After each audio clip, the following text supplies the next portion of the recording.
thanks for joining us on this episode of Tech Total Access. I'm your host, Alexis Leana. Here with me to recap the latest in Hokie sports are our analysts Humberto Zarco and Ryan Dye.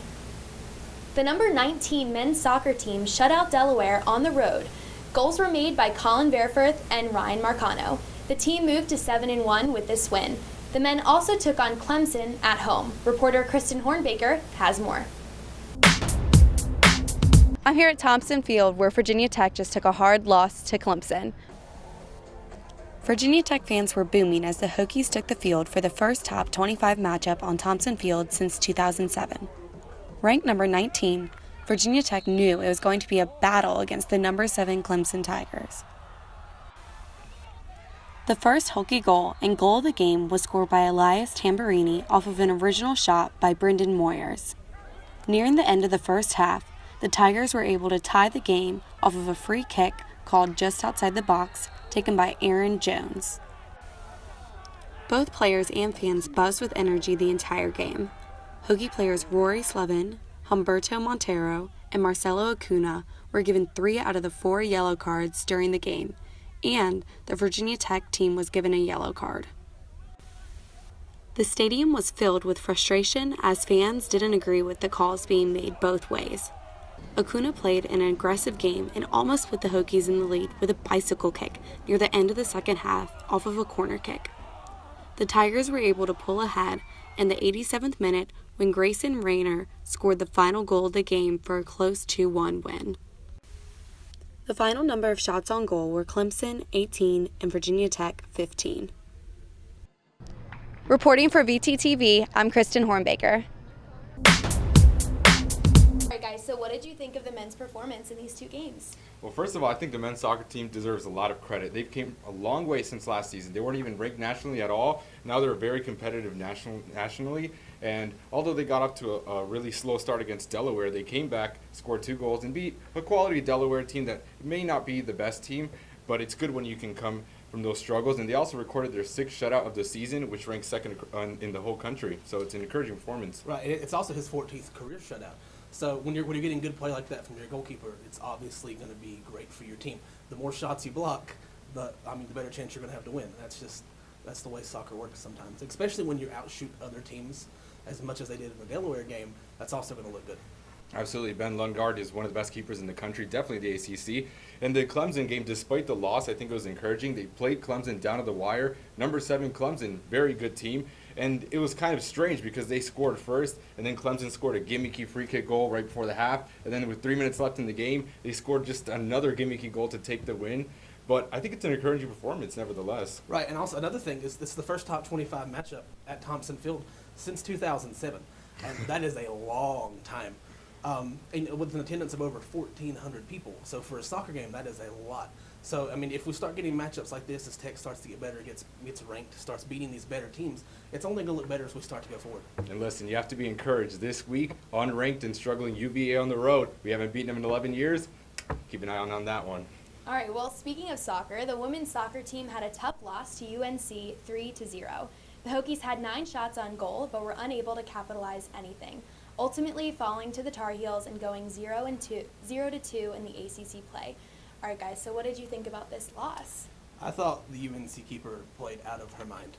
She had 10 saves in this match, which is something that you see in professional soccer a lot. That's definitely not something you're going to see in a college team like that. Listen, this is the toughest stretch for the team. They went UVA, UNC, and Duke, 3 of the best teams in the country. So I feel like this is encouraging, despite the terrible loss to Duke and the North Carolina game. Despite those losses, I think it's encouraging because you don't play in a ranked team for the rest of the schedule. And before this stretch, they only lost 1 game. So they kind of have to hang in during this period and not let themselves, hang their head and take what they can from this game and go forward. You won't play a ranked team maybe till the ACC tournament. Right, and they took a lot of shots, and I think 4 or 5 hit the crossbar. Oh, yeah. So if you're that close, then eventually those are going to start working. Absolutely. Well, as Humberto was saying, the women also fell to number 9 Duke at home.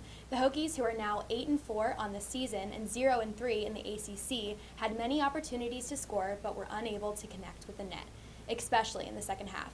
The Hokies applied pressure the whole game but were unable to contain last year's NCAA runner-up. So what did you guys think about this heartbreaking loss? I think this one's a little bit different than North Carolina. In North Carolina, you had chances to win. And when you have chances to win, you ultimately feel better about your team. But in this one, it was just crushing. Duke looked the superior team the entire matchup. Listen, like I said, toughest stretch, guys. Duke had actually been averaging less than a goal a game, and they came and they really took it out on us. So I actually read the Duke paper, and the coach was just talking about how this is the point where they feel like the team has finally turned around. Unfortunately, it came against the Hokies, but you can't let yourself, feel discouraged by this performance. Like I said, it's a very competitive team in the ACC and in the country, so got to take it, with a grain of salt. All right, well, coming up after the break, we'll discuss volleyball, football, and this week's Club Spotlight. Stay tuned.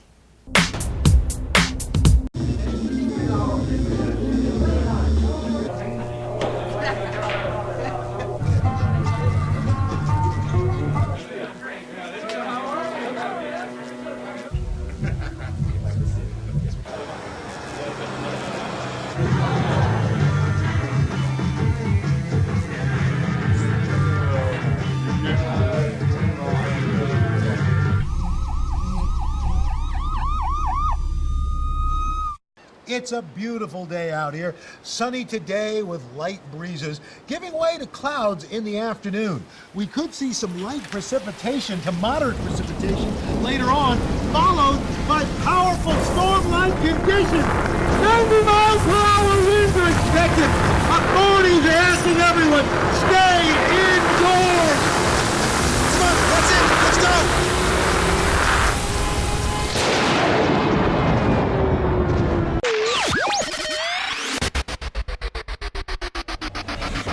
Welcome back to Tech Total Access. The Roller Hockey Club had its 20th reunion and alumni tournament. Original members came from all over the country to enjoy family, league history, and much more. Take a look at the second installment of this Club Spotlight. Mike Newman, when this rink opened, I think it was in the spring of maybe 2011, I could be wrong. Mike Newman sent me the link to a newspaper article, and then I read the story of how his friends raised money and how they wanted it named in honor of one of the original founders, Tom. The Roller Hockey Club at Virginia Tech held its 20th reunion at Rovito Rink. The rink, named after the late founding member Tom Rovito, has been an outlet for students and community members for 20 years. I mean, hockey is a great way to relieve stress. So, school can be very stressful. Come out here, it's, aggressive, it's, it's a lot of fun and a lot of good exercise. It's extraordinary. Former players from all over the country came to remember the history of the league while enjoying old memories and creating new. This league provides a chance to play roller hockey for pretty much Southwest Virginia. It's the only rink that we know of in this whole region. So we have people coming from Radford, from Roanoke, local community members, teachers, faculty, in addition to the students, of course. So we really strive to keep it open. Anybody can play, doesn't matter your skill level. You could be absolute beginner to ice hockey team for Virginia Tech. We have players that play as well. So the league inducted 6 members into their Hall of Fame while holding an alumni tournament.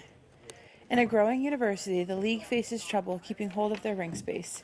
Current and former players hold true to this league and plan for it to include players for years to come. The community, they're going to make it happen. So it's been very turbulent and dynamic the last 20 years. Okay. I do. I think, when you look at the number of students that are here, it's relatively small.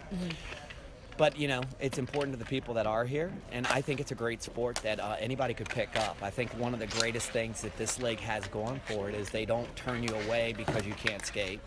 They don't turn you away because you've never held a hockey stick. And, I was one of those players when I started, and, I'm not a superstar, but I'm a pretty good player now.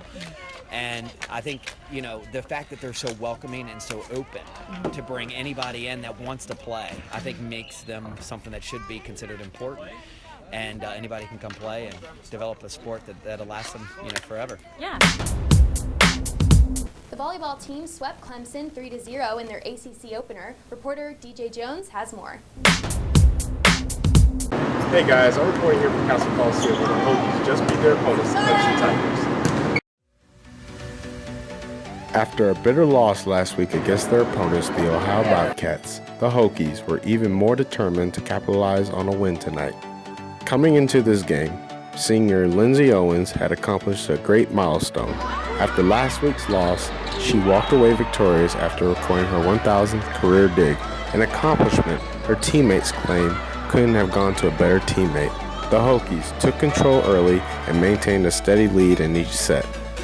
They dominated offensively and committed almost 0 errors on their road to triumph in this ACC matchup. Winning all 3 of 3 sets, the Hokies looked to prove something tonight, but even after a heartbreaking loss, they would bounce back and rise to the occasion.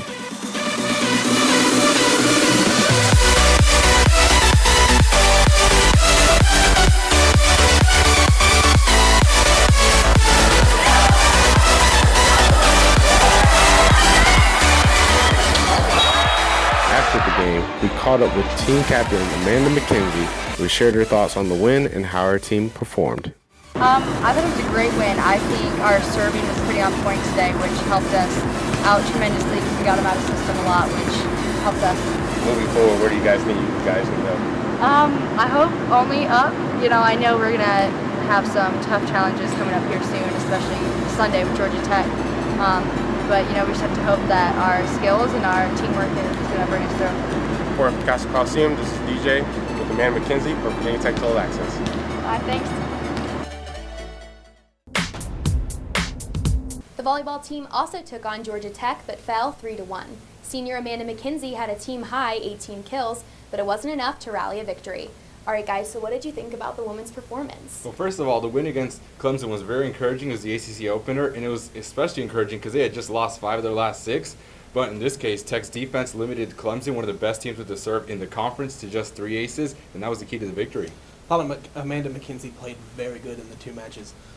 28 kills and 26 digs. That is huge for this Virginia Tech team.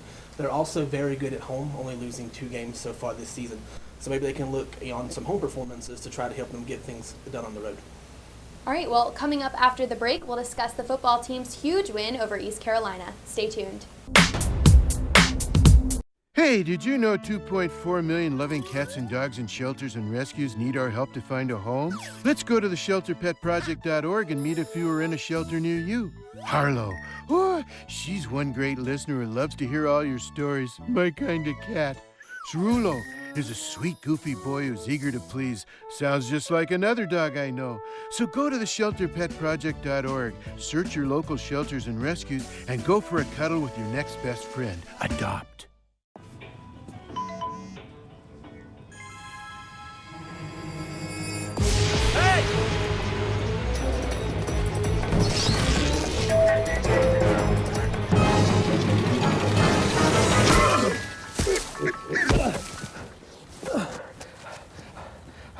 So, same time next week?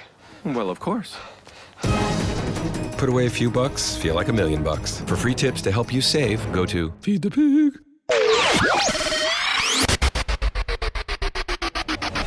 Back to Tech Total Access. The football team took on East Carolina for homecoming. Reporter Grayson Wimbish has more.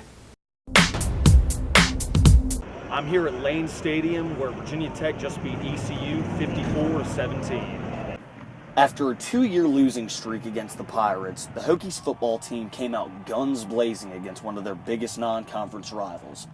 While wearing the honorary number 25, punt returner Greg Stroman channeled his inner Frank Beamer with an 87-yard punt return for a touchdown, putting the Hokies' first 6 points on the board. The wealth was spread all over the place in new offensive coordinator Brad Cornelson's system as the Hokies racked up 462 yards in total offense.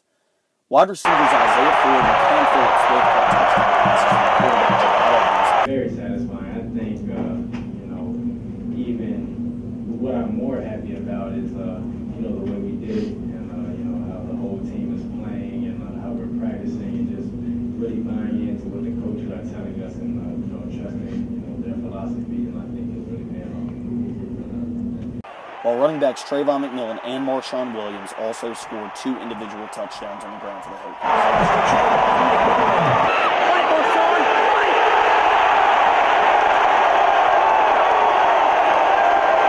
The most exciting offensive play of the day came when Gerard Evans juked multiple ECU defenders out of their cleats on his 55-yard run to the end zone. Bud Foster's lunch pail defense also had a huge day, racking up 6 total sacks and a jaw-dropping safety from ACC Defensive Player of the Week, Kenny Cannon, and linebacker Tremaine Edmonds. Good coverage made for good rush today, and vice versa. But Ken, and I noticed a couple of guys that were just getting some good rush. But I think we had 6 sacks, and I think total there was like 16 TFLs or plays behind the line of scrimmage. So, and this is not a group that does a lot of pitches and runs behind the line of scrimmage. So I felt like we needed to win the battle up front, and I thought we did that early. We gave away a couple cheap plays. That was disappointing. But I'll say this: it's hard to keep these teams down and throw it around and have some dynamic athletes. It's just hard to do that. So that's something that we can correct and improve on. But all in all, I was really pleased with with our efforts. For the most part, our tackling was pretty sharp till the end. Got a little sloppy, but it was big early where they couldn't get anything going, and we took advantage of it offensively and had some big plays in the kicking game, and to go up 38-0 at halftime was big. We needed to, our thought we were up first, and we needed to put our foot in their jugular, so to speak. And that. For VTTV, I'm Grayson Wimbish signing off. The Hokies now improved to 3-1 on the season. All right, guys, so what did you think of another exciting win? This is what you wanted to see. They blew out Boston College, and everybody started to wonder, can they do it again? So when you have another performance like this, you're up 38-0 at halftime, you're kind of cruising. I know they let East Carolina back a little bit with the 2 long touchdowns, but those were kind of in garbage time at the beginning of the third quarter, which is something that hasn't been a thing at Tech in years. Yeah, absolutely. I'm very encouraged by the play of the special teams, which is Frank Beamer's signature. He's no longer there, but 4 of the Hokies' special teams play led to touchdowns, and that's really encouraging because when you play these ACC teams, wherever you can get touchdowns, it's just great. Bud Foster's defense lights out. Tremaine Edmonds is having the type of season that you want from a sophomore. I mean, you kind of come in thinking, can he do it? Can he get some tackles and stuff like that? And I thought he had 4 tackles for a loss. He and his brother performed very well. And we would absolutely be making a mistake if we didn't talk about Gerard Evans. He's been so impressive this year. 13 touchdowns, 1 interception. He actually is ranked 2nd in the country touchdown-interception ratio, which is just unbelievable stuff. That run he broke out was just really encouraging, and it looks like this offense is just really starting to find its rhythm. Cam Phillips. I mean, for a wide receiver, a stat line of 1 catch, 55 yards, a blocked punt, a sack. He had the quote that he put put a brick in Saxburg, and he also had the quote that when this offense gets going, it's like a Krispy Kreme donut with the hot sign on it, and that is the greatest quote ever. Absolutely. All right, well, players and coaches also addressed the media. Take a look. And before I start, I do want to say something about D'Angelo Hall. Just let him know that our thoughts are with him. He's obviously been a fantastic ambassador for Virginia Tech, let alone a great player and great personality. I had a chance to meet him early in the year. Such a nice man, and our hearts and thoughts go out with him as he is going to recover from an injury. I also do want to say something just about last week's game. Just really proud of the team effort. I thought it was indicative of what we're trying to preach. I think the crowd was fantastic. I think it's just a great example of Virginia Tech football. Ken's been fantastic. That's great for him. That's a well-deserved award. Ken is a very good leader, very competitive, a good worker, highly intelligent football player that deserves, that I'm glad to see get recognized for his hard work. That I've been really pleased with really our entire defensive front and how they've played and attacked the games, and Coach Wiles and the job he's done getting those guys rocking and rolling. They've done a good job, but Ken in particular. Kenny Cannon is a guy that is not afraid to embrace the lunch pail mentality, and the way he plays is the way that he practices every day, just at 100 miles per hour, no matter what he's doing. You guys saw it. He can really sling the ball. I don't think there's any have ever been a perfect quarterback, that makes every single throw. maybe just a higher percentage. But, I think you guys see it. He really wants to be great. And, he's his own harshest critic. And, that's good, not only in our quarterback, but, when you want to, really excel at something.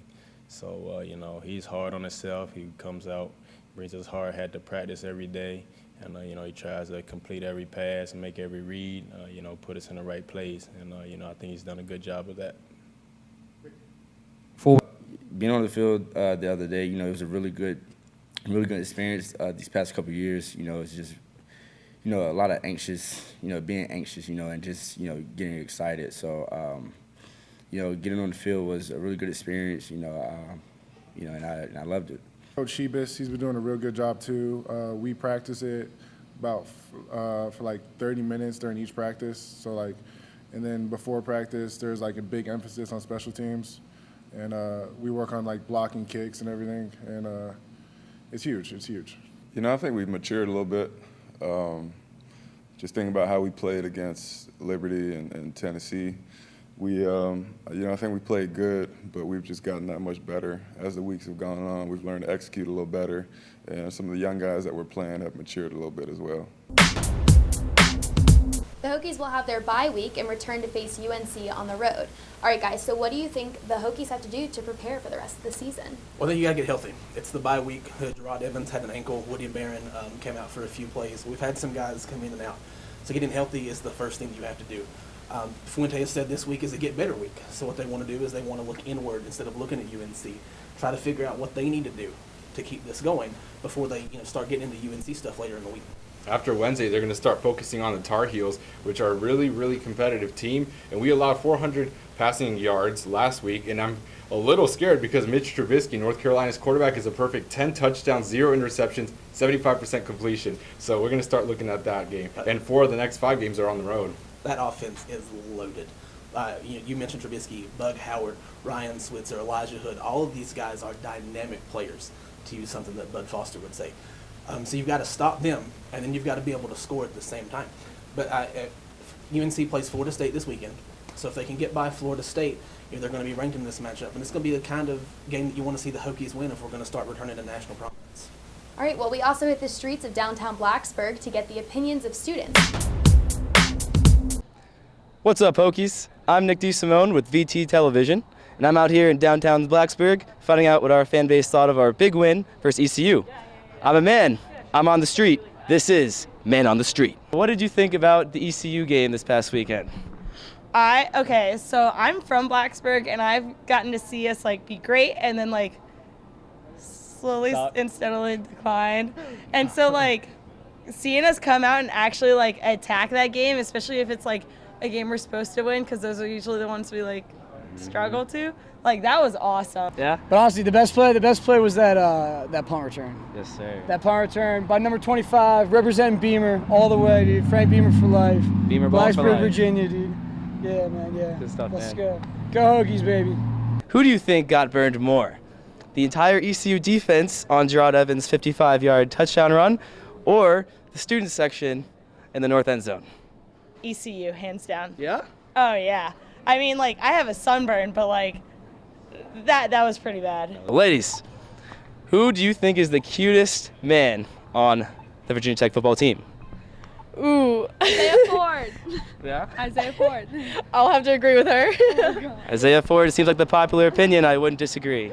So what would it be? Would you rather have free Benny's Pizza for life or a national championship brought back to Blacksburg? National championship. I was just checking. Easily. So if you had any touchdown celebration, you could just make it up on the fly. Love the Superman, dude. Cam Newton, that's my boy. That's my idol right there. I'll go with the Superman. Hey, let's see it. Let's see it. Let's see it. Right here, baby. Ooh. Boom.